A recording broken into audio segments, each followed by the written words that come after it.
Cause all that I do was easy to use.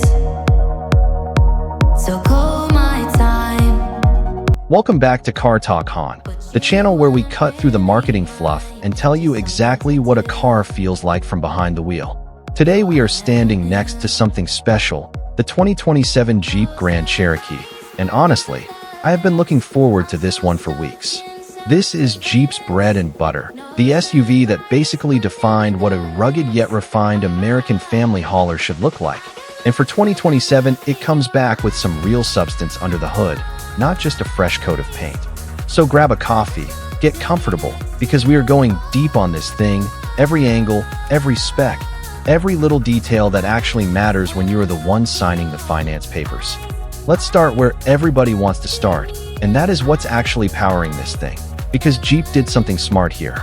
The headline engine across most trims is the new Hurricane 4, a 2.0-liter turbocharged four-cylinder that pumps out 324 horsepower and 332 pound-feet of torque. And that is not a typo. This little Turbo 4 genuinely outmuscles engines nearly double its size from a few years back. If you step down to the entry-level Laredo, you're still getting the tried-and-true 3.6-liter Pentastar V6, making around 293 horsepower and 260 pound-feet of torque, paired to an 8-speed automatic, which is honestly still a solid, dependable setup for folks who just want simplicity. But that Hurricane engine is the real story, using something called turbulent jet ignition, basically a fancy way of saying the spark plug acts like a mini blowtorch to burn fuel more completely. And the result is serious power density without murdering your fuel economy. Now let's talk numbers that actually get your pulse up, because specs on paper mean nothing until you translate them into real-world feel. With the Hurricane 4-cylinder under the hood, Jeep is quoting a 0 to 60 miles per hour sprint in roughly 6.2 to 6.5 seconds depending on trim and drivetrain, which for a mid-size family SUV is genuinely quicker than you'd expect walking up to it in a parking lot. Top speed sits in the electronically limited range typical for this class, comfortably north of 130 miles per hour. Though let's be real, nobody's buying a Grand Cherokee to chase supercars on an Autobahn. What matters more here is the mid-range punch, that shove you feel when you put your foot down on the highway to overtake, and this engine delivers it with authority, even if there's a small beat of turbo lag right off the line before the boost really wakes up. Let's walk around the outside for a second, because Jeep didn't reinvent the wheel here, and honestly, I don't think they needed to. The 2027 Grand Cherokee keeps that instantly recognizable 7-slot grille, now with a slightly revised, more upright treatment, flanked by sharp rectangular LED headlights that give it a confident, almost predatory stare. There's a generous helping of chrome trim on the higher trims that adds a premium touch without feeling gaudy, and the taillight bar across the back has been slimmed down into this elegant, modern light signature that ties the whole rear end together. It's a design that manages to look tough enough for a trail and classy enough to pull up outside a nice restaurant. And that dual personality is honestly the whole point of this vehicle. Step inside, and this is where the Grand Cherokee really starts flexing its premium ambitions. The dashboard is dominated by a big 12.3-inch infotainment touchscreen, crisp, fast, and genuinely easy to navigate. And depending on your trim, you can option in a second 10.25-inch passenger display, so whoever's riding shotgun can mess with navigation or entertainment without touching the driver's controls. Material quality on the higher trims like Overland and Summit Reserve is legitimately impressive.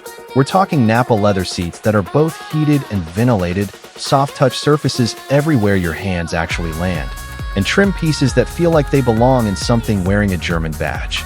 There's a real sense that Jeep wanted this cabin to compete on comfort and craftsmanship, not just capability, and for the most part, they nailed it.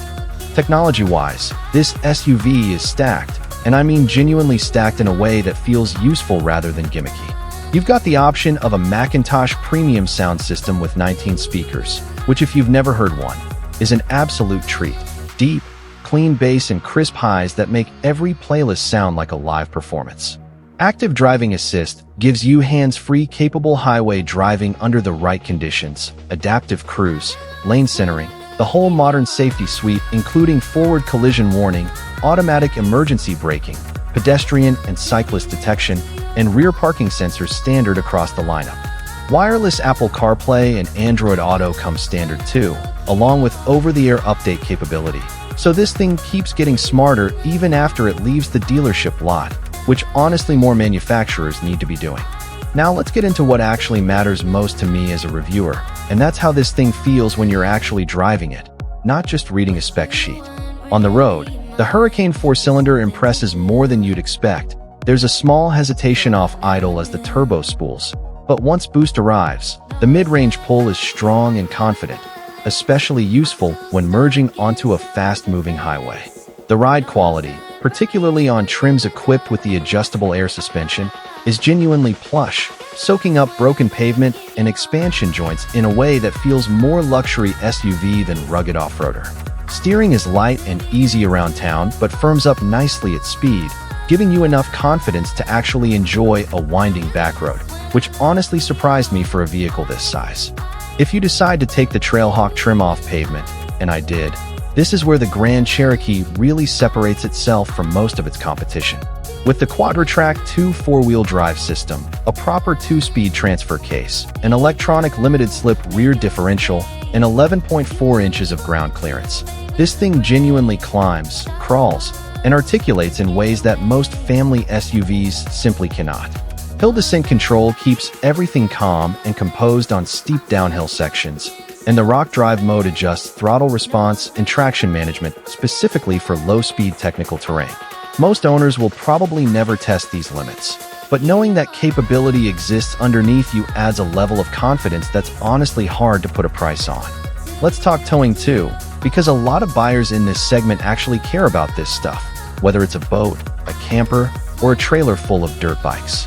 The Grand Cherokee is rated for a class-competitive 6,200 pounds of towing capacity when equipped with the standard trailer tow package, and that number holds steady across both the Hurricane 4-cylinder and the available 6-cylinder options. On the fuel economy side, expect somewhere around 21 to 27 miles per gallon combined, depending on trim and drivetrain, with a driving range that can stretch past 500 miles on a single tank in the right configuration, which is genuinely impressive for something this capable off-road. Now, no review is complete without stacking this thing up against the competition, so let's talk rivals. The Toyota Grand Highlander is probably the biggest threat here, offering more third-row space and Toyota's legendary reliability reputation, though it simply cannot match the Grand Cherokee's off-road pedigree or that premium interior feel on higher trims. The Ford Explorer brings a punchy turbocharged engine of its own and a slightly sportier driving character, but the cabin materials just don't feel as special once you're sitting inside comparing them side by side. Then there's the Kia Telluride, which honestly nails value and family-friendly practicality better than almost anything in this class. But again, if genuine trail capability and that unmistakable Jeep heritage matter to you, the Grand Cherokee simply plays in a different league. So who should actually be buying this vehicle? Honestly, I think the sweet spot buyer here is someone who genuinely splits their life between city commuting and weekend adventures. Somebody who wants a cabin nice enough for daily errands and client meetings, but also wants the confidence to tow a boat or hit a gravel forest road without a second thought. Families who want 3-row flexibility should look hard at the Grand Cherokee L variant, while buyers chasing outright trail capability without stepping up to a Wrangler should seriously consider the Trailhawk. This is not the vehicle for someone chasing maximum fuel efficiency or the absolute cheapest monthly payment. There are better options for that specific priority. Let's be honest about the pros here, because there's a lot to genuinely like. The Hurricane engine lineup delivers real, usable power without feeling artificially inflated. The interior on higher trims genuinely competes with vehicles costing significantly more, and the off-road capability on Trailhawk trims is simply unmatched by most direct rivals. The technology suite feels current and genuinely useful rather than tacked on for a spec sheet, and that towing capacity holds its own against dedicated truck-based competitors. Ride comfort, especially with the adjustable air suspension, is a genuine highlight that elevates the whole ownership experience beyond what you'd expect from something wearing a Jeep badge. Now for the honest cons, because I'm not here to sell you anything, I'm here to tell you the truth. Pricing climbs quickly once you start adding the good stuff, and a well-optioned Summit Reserve trim starts creeping into territory that makes you seriously consider premium European alternatives instead. Turbo lag off the line on the Hurricane 4-cylinder is noticeable, especially in stop-and-go traffic, and some enthusiasts will genuinely miss the sound and character of the old V8 that used to be available in this lineup. Third-row space on the standard-length Grand Cherokee remains tight, so families needing genuine adult-friendly seating back there really do need to step up to the longer L variant. So here's my honest, final verdict on the 2027 Jeep Grand Cherokee.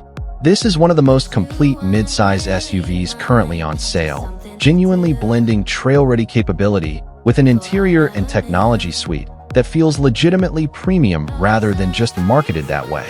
It's not the cheapest option in its class, and it's not the most efficient.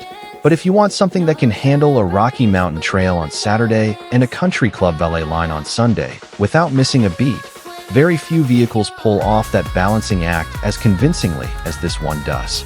I'd confidently put this near the top of the mid-size SUV segment for 2027, and that's not me being generous, that's genuinely how it drove. Alright, that's my full breakdown of the 2027 Jeep Grand Cherokee, and I'd genuinely love to know what you think.